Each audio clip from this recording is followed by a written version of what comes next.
conseil Chiro du jour. Bienvenue au ChiroFit Challenge et vous savez qu'après le déjeuner c'est l'heure du conseil du jour. Autour de 14h30, on ne vous promet pas d'horaire précis parce que ça dépend de la sieste de notre petit bonhomme. Et on a abordé les 6 essentiels de la vie tout au long de la première semaine. Qu'est-ce qu'on doit boire et comment boire, qu'est-ce qu'on doit manger et comment surveiller ses aliments et quelle alimentation pour activer la guérison. Comment on respire et la qualité des mouvements de respiration pour toujours être dans la guérison. Comment on bouge, comment on dort et comment on pense. Donc ça c'est les 6 essentiels. Hier on vous a donné comment organiser la semaine et pour pas céder au chaos et avoir trop de stress. Et aujourd'hui on a envie de vous parler tout simplement des émotions. On a mis en route le corps physique et physiologique, là on va parler des émotions et les émotions du confinement. Je pense que on avait tous vécu déjà pas mal en une semaine et c'est important de faire le point dessus. La première chose sur une émotion, c'est emotion, energy in motion ou energy without motion, énergie en mouvement ou énergie sans mouvement, si vous voulez, mais l'émotion c'est un fuel, c'est quelque chose qui nous fait bouger et pour nous faire bouger il y a deux choix, soit c'est dans la réaction et soit c'est dans l'action. La réaction, c'est de la physiologie de défense, de survie, qui est complètement normale. Ce n'est pas un jugement qu'on met dessus, c'est complètement normal. Et il y a des émotions qui vont nous faire passer dans l'action, qu'on appelle les émotions de haute fréquence. Et ça passe par une sorte de découverte, on vous expliquera ça un peu plus en avant dans d'autres conseils. Mais c'est normal de vivre des émotions différentes, c'est normal d'être passé par toutes les couleurs en fait. C'est la première chose qu'il faut se dire. Et c'est normal qu'au début, il y ait eu un peu d'excitation, qu'il y ait eu beaucoup d'inquiétudes, qu'il y ait eu des peurs. C'est la première fois qu'on vit ça. En tout cas, de notre génération, on n'a connu aucune guerre. On n'a pas connu de choses comme ça. Donc c'est la première fois qu'on vit, en tout cas ça, ce confinement en France. Donc c'est nouveau. Il y a déjà eu la crise économique il y a quelques années où on parlait de crise et on n'entendait que ça, mais finalement il n'y a pas eu de vraie souffrance, on va dire physique, physiologique, et on n'a pas été, ça fait longtemps qu'on n'avait pas vu des queues dans les magasins et toutes ces choses-là, je pense. Donc c'est vrai que ça a relevé plein de choses, et en plus on s'enferme dans une pièce ou dans un endroit plus étroit que d'habitude, on n'a pas notre espace échappatoire. Notre sport qui nous permet d'évacuer, on ne peut pas aller nulle part et du coup on est confronté à nous-mêmes et à ceux qui nous entourent. Et il n'y a pas plus beau miroir que nos proches en fait. Quand on se retrouve en face les uns des autres, au début c'est normal de s'accrocher, d'aller mettre la responsabilité sur l'autre, mais c'est un petit peu tout ça qu'il faut mettre en avant. Et c'est de ça qu'on voulait vous parler vraiment, c'est-à-dire que la première chose quand il y a des émotions, il faut accepter qu'il y ait une émotion qui apparaisse, il faut l'écouter, essayer de lui donner sa place, l'écouter, de l'accueillir. Si on essaye de la refouler, on la met dans un placard et du coup, ça fait un fantôme dans le placard. Quand vous rouvrez le placard 2 jours après, 1 semaine après, 15 jours après, 3 mois après, 10 ans après, voilà. Moi je dis toujours qu'on essaye d'entasser l'émotion comme on pousse au fond bien avec un sac quand on fait de la place, mais on la pousse tellement que ça commence à faire un effet cocotte minute, elle monte, elle se charge, et là avec le climat de tension qu'il y a, et la pression elle est plus haute et puis ça explose, ça évacue, et au lieu de danser avec le stress ou danser avec l'émotion, on va la combattre, et plus on la combat, plus on l'attire, et plus elle va venir nous dévorer, nous manger, s'exprimer, sortir. Du coup on devient irritable, on juge les autres, les choix qu'ils font, comment ils se comportent, on est vraiment dans la réaction et dans l'opposition, et l'autre est une menace ou des choses comme ça, alors que si on l'accueille et qu'on la vit, au final, l'émotion, elle s'exprime et après on peut passer à autre chose. Je veux dire, on a mis tous plus ou moins du temps rapidement à vivre cette situation, à l'accepter, à l'accueillir, à s'y plier. Et on a vu déjà qu'il y a des gens qui ont répondu directement dans la peur, en se ruant dans les supermarchés, dans cette histoire de sopalin et de papier toilette. Il y a eu des gens qui se sont rués sur les pâtes, les sodas, les choses comme ça, donc on vidait les magasins. Il y a des gens qui ont eu dans la peur, qui hurlaient sur tous les toits à tout le monde et dans les messages de « mais restez chez vous » et autres. pour partager les principes du confinement. Qui est un message, le message en soi, bien sûr. Qui est un message C'est sécuritaire la important. forme. Mais la forme n'était pas forcément dit de part d'un espèce ouvert et ça va entraîner une réaction de l'autre côté. Puis il y a des gens qui ne voulaient absolument pas laisser leur liberté et qui se sentaient un peu, qui avaient peur de rester enfermés chez eux ou qui ne comprenaient pas de devoir laisser aller une situation, s'accrocher à la situation où on est et d'essayer de résister sur quelque part une histoire du passé parce que dans ce présent-là, maintenant, eh ben, on est déjà toute une autre forme que notre forme du passé, qui avait notre routine de travail, notre forme de travail, d'être travaillé. Et il y a eu une résistance, un combat, une bagarre, il y a eu de l'anxiété parce qu'on ne savait pas ce que le futur allait devenir. L'anxiété, c'est rien d'autre que la peur du futur. Et puis je suis sûr qu'il y a déjà eu des petits moments de déprime là, à la maison. Les déprimes, c'est les regrets du passé. Vous savez, c'est la nostalgie du passé. Au lieu d'être aligné dans le moment présent, c'est-à-dire ce qu'on essaie de vous donner avec le Chirofit Challenge, le matin et le soir, une routine pour mieux vivre au maximum la situation et d'être dans la réalité et dans la perception du moment. Bien sûr que c'est normal d'avoir des inquiétudes, vous seriez indépendant, si vous êtes indépendant comme nous, on ne sait pas de quoi notre futur demain sera fait, mais on essaie de se centrer sur ce qu'on peut faire pour le moment, c'est-à-dire s'occuper de nous, être au maximum de notre santé, s'occuper de notre famille et s'occuper de nos patients comme on a appris à le faire. C'est la première question qu'on s'est posée, on a dit on ne peut plus ajuster. Qu'est-ce qu'on va faire? Enfin si, on peut s'ajuster nous, tous les jours on s'ajuste, et Lorenzo, Jumpy aussi, donc on peut libérer un petit peu tout le feu qu'il y a dans les mains, mais on n'est plus au service de nos patients et on vit dans le service et on se fond dans le service. Et donc on a transformé ça, on a accueilli l'émotion et on s'est dit comment on peut transformer ça, comment on peut faire le mieux pour nous, le mieux pour les autres.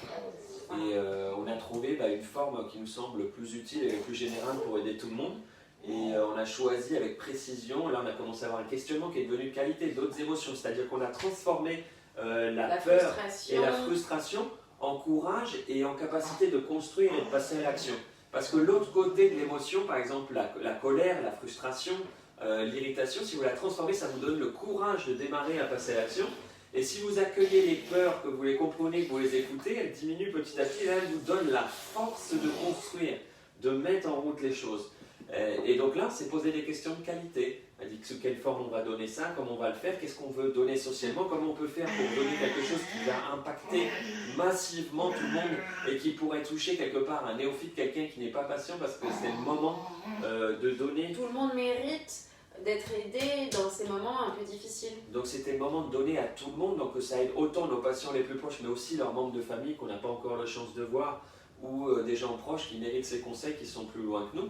Et donc en changeant ça, on a transformé l'émotion et on a aussi changé la manière dont on se répondait et l'effet miroir. Parce que les premiers jours, il y avait un petit peu de tension parce qu'on était confronté à une nouvelle situation. Parce qu'on n'est pas des pros de ça et que donc on joue avec, on tâtonne et on fait avec quoi. Donc il y a plein de choses qui sont remontées, mais si c'est pas bien et si les gens n'aiment pas, etc. Et au final, on s'est dit notre mission elle est plus grande que ça. C'est pas grave, même si on n'est pas des pros, si les vidéos ne sont pas parfaites, etc. Au final, notre but c'est d'aider les gens, peu importe. Et donc on est créé à ça, et c'est vrai que jusqu'à qu'on trouve la solution, et le système, on avait un peu d'irritation entre nous, de forme de parler. Quand on s'est posé, comme on vous a montré, on a organisé la semaine, on a organisé les horaires de Lorenzo, on a organisé les horaires du Chirofit Challenge, on a organisé notre agenda sur les fonctions, quand est-ce qu'on allait travailler pour le cabinet, quand est-ce qu'on allait travailler, appeler nos patients, garder le contact et pouvoir donner les réponses qu'on a à faire. Quand est-ce qu'on allait faire nos courses? Quand est-ce qu'on allait pouvoir aller promener de pied? Quand est-ce qu'on avait un moment pour nous? Et bien là, il y a eu un apaisement général qui s'est mis en place. C'est-à-dire que chacun a trouvé sa place et sa nouvelle forme. Et du coup, on a commencé à respecter mieux le rythme de chacun, en sachant qu'on a un petit challenge constant d'adaptation, parce qu'avec Lorenzo, c'est tous les jours quelque chose de nouveau. Et comme par hasard, au moment où on a trouvé l'état d'équilibre, l'émotion, on a repris notre pouvoir sur l'émotion et Lorenzo a vu de la place et fait sortir sa petite dentine. Et donc la dentine, ça demande plus d'attention, plus de présence, parce qu'on dort moins, parce que ça fait mal, ça dérange. Donc c'est la première fois pour lui qu'il est soumis à une vraie expérience de douleur, de transformation. Et nous, on essaye de lui apprendre à accueillir la douleur pour accepter la transformation, l'effort, que c'est normal. L'avantage pour les petits bouts comparé aux adultes, c'est que toute cette mémoire de la douleur, normalement, il va la laisser aller. C'est pour ça que les dents poussent petits, parce qu'on dit que pour les femmes, moi qui n'en ai pas encore vécu, et je n'en vivrai jamais, que les douleurs des dents sont plus fortes que celles de l'accouchement. en vrai, si on pouvait les mesurer. Donc on essaie de l'accueillir, de l'accompagner pareil, de lui faire accueillir la nouveauté et cette émotion d'inquiétude ou de peur d'avoir quelque chose qui se passe. Parce que les enfants sentent beaucoup comme les animaux. Les premiers jours, Jumpy il était un peu perturbé, il s'est mis à côté du canapé, sous une table, etc. Il ne comprenait pas pourquoi il y avait cette espèce d'ambiance environnante. Pareil, Lorenzo, au début, il était un peu perturbé, puis de nous voir tous les deux à la maison, ça a changé beaucoup de choses. Donc j'imagine que les gens qui ont des enfants à la maison, qui du coup font l'école à la maison ou qui essayent un petit peu de leur trouver des choses à faire, c'est pas forcément facile de gérer ce nouvel emploi du temps, surtout que voilà, eux, qu'ils ne puissent pas sortir, se dépenser dehors aussi. Tout ça, c'est vraiment beaucoup de changements, beaucoup d'adaptations. Mais l'humain, et si on est toujours en vie sur cette planète, c'est qu'on a cette capacité d'adaptation, on est les êtres qui s'adaptent, qui se sont adaptés le plus, puisqu'on est encore en vie. Donc on a cette capacité d'adaptation, on peut s'adapter à n'importe quel environnement, à ce qui se passe à l'extérieur et ce qui se passe à l'intérieur. Et vous avez toutes les qualités, comme n'importe qui en vous, de s'adapter, de se réorganiser, de se coordonner à cette nouvelle forme. Et c'est bien pour ça qu'on a créé le système limbique et le cerveau émotionnel. C'est pour identifier les choses dangereuses ou qui peuvent mettre ma survie en jeu, les choses de ma vie, et créer une capacité, un fuel, c'est-à-dire de l'essence pour mettre les choses en place. On va arriver on crée des nouvelles pensées en échangeant là, et il y a des nouvelles émotions qui vont se mettre en place pour qu'on puisse faire les choses et passer à l'action. Et en fait, l'émotion, c'est rien d'autre, quelque chose qui nous aide de passer à l'action.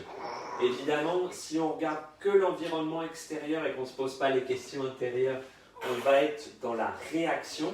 Mais si vous commencez à vous poser les bonnes questions après ce qu'on vient de partager avec vous aujourd'hui, déjà être à l'écoute, pourquoi est-ce que j'ai des émotions? Et cette émotion-là, qu'est-ce qui l'a éveillé en moi? Qu'est-ce qui l'a activé? Qu'est-ce que tu veux me dire par cette émotion-là? Et donc tout de suite, vous mettez un nouveau questionnement en place. Est-ce que ça m'amène à vivre? Est-ce que c'est une mémoire de mon passé? Est-ce que c'est une inquiétude du futur? Est-ce que c'est une nouvelle situation dans laquelle je me sens bloqué, verrouillé? Dans ce cas-là, ça va commencer à permettre de désamorcer le jugement que j'ai mis juste avant, bien ou mauvais, inquiétant, pas inquiétant, et d'être dans l'accueil, l'acceptation et la prise de conscience de ce qu'il y avait. Et c'est la première étape pour reprendre son pouvoir sur l'émotion et en fait apprendre à utiliser cette émotion.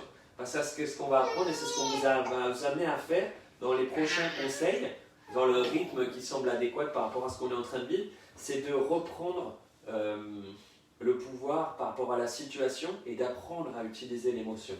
Ça aurait été très compliqué si on vous avait parlé de ça tout au début, parce qu'on a mis en place d'abord des fondations, comme on fait avec un traitement en fait, avec des patients chiropratiques. On relance la physiologie, on libère la structure, on crée de la souplesse, de la flexibilité, de la capacité à fonctionner. Et là, maintenant, on peut commencer à aller chercher, à aller étirer le système et à le renforcer. Voilà. Est-ce qu'on a oublié quelque chose, Élodie? Je pense qu'on a partagé le plus gros. Je pense que oui. De toute façon, on aura bien l'occasion de vous refaire une vidéo. Ouais, si vous avez des questions, n'hésitez pas à nous les poser, on y répondra. Merci encore pour tous vos messages de gratitude, vos encouragements, pour le partage. On voit de plus en plus des membres de la famille qui participent. On voit de plus en plus des amis qui se joignent. C'est super adorable et même les gens qui se joignent à nous, qu'on ne connaît pas encore, nous envoient des messages de remerciements et d'encouragement. Donc c'est vraiment touchant. Ça prouve que le travail qu'on fait a l'air d'être de qualité et vous sert à la maison. Donc on est vraiment heureux parce que nous, ça nous sert énormément. Ça nous aide à transformer, à mieux vivre cette situation. On voit que ça aide beaucoup d'entre vous à mieux vivre le moment et à bien vivre les choses. Et on espère encourager plus de monde à mieux vivre cette situation et de profiter à fond du ChiroFit Challenge pour manifester votre santé physique, physiologique, chimique. Aujourd'hui, on a bien passé du temps sur l'émotionnel et le mental arrive. A tout à l'heure à 19h pour le rendez-vous du soir pour la Happy Hour. Merci.